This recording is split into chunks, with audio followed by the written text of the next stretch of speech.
Hello, I'm Art, and I'm also known as White Knight on HeroScapers.com. And today I'm going to show how to use a hot tool to clean up some 3D printed PLA figures. These are some Knights of Weston figures that I printed out. Right now they still have the supports on them. So the first thing we have to do is we have to remove the supports. And to do that, I like to start near the fragile pieces like the sword and gently just peel it away from the sword. You can wiggle it back and forth a little bit, and that there's a nice piece there. Now the sword is free. Come back a little bit further. Sometimes around the feet, you have to maybe cut a little bit and just gently start removing the supports. So I'm going to remove all the supports, and then I'll talk about the hot tool. This hot tool is from Chandler Tools,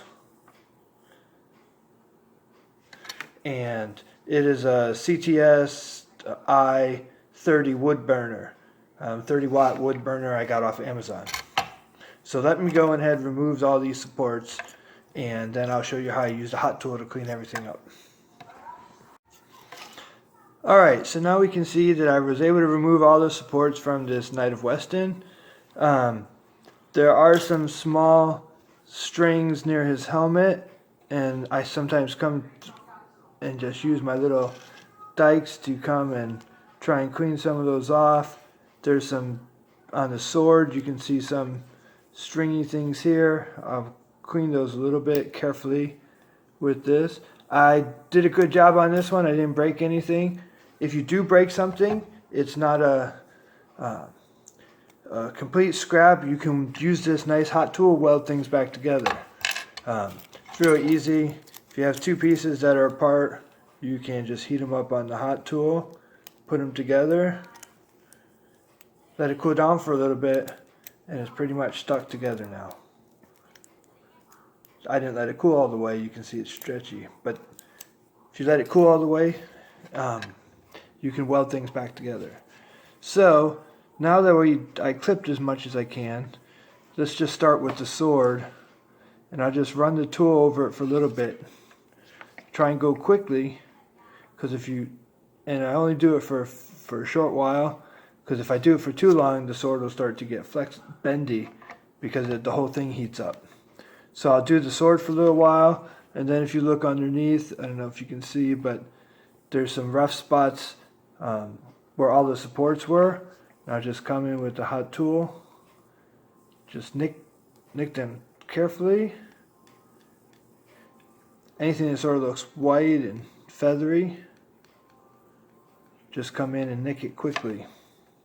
Again, you don't want to do it too long, because the legs or whatever part you're working on will start to bend. You can smooth out layer lines this way, and especially any of those under supports. So I don't know if you can see under the shield right here, there's a bunch right there. And I just come and I'll take this tool, just hit it quickly, and it starts to clean up. Under there. I can use it to contour things if things look sort of off. There's another little piece of support I missed right under here. I just use my dike and just get that out of there. And then I'll come back here and just quickly hit it with the hot tool. And if you mess up, you go back and just clean it up again. Blend it in, and it should blend in nicely. Now you can see the edge of the shield right here is a little rough. I'll just come hit that with the hot tool. And it does leave make it a little bit shinier on that spot. It's not a problem for the shield, because we're going to put a sticker there. It's also not a problem if you're painting it, because it won't show up. So sharp little things, I run my finger over and see if there's anything sharp. Little sharp areas won't take the paint as well, so I'll hit those quickly. Knee pads are a little sharp, but they look like they're supposed to be. I might just hit it quickly. There we go. And this guy cleaned up pretty quickly. There's a little bit under his arm. And oops. You can see area right in here. I just hit that with the heat gun. And so all the white markings go away. There's still a little bit right here, so I'm going to hit that with the heat gun or with the heat tool. And his helmet is not perfect right now, so it's come right there. And there's not a whole lot that needs to be done to this guy. A little bit more in the helmet to make sure you get all those points off.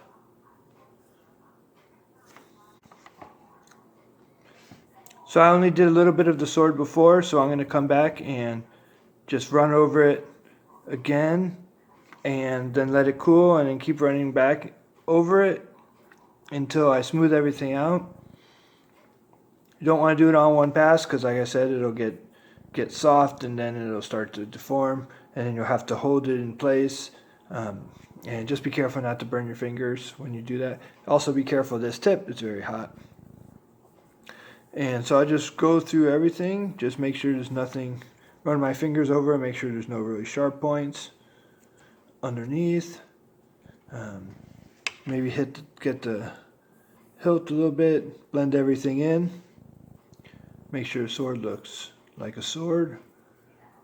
Everything looks nice and smooth and nice and clean. So then we have a completed Knight of Weston figure. And the next thing I'll do is I'll take a base, and I left these little posts on the bottom of the model.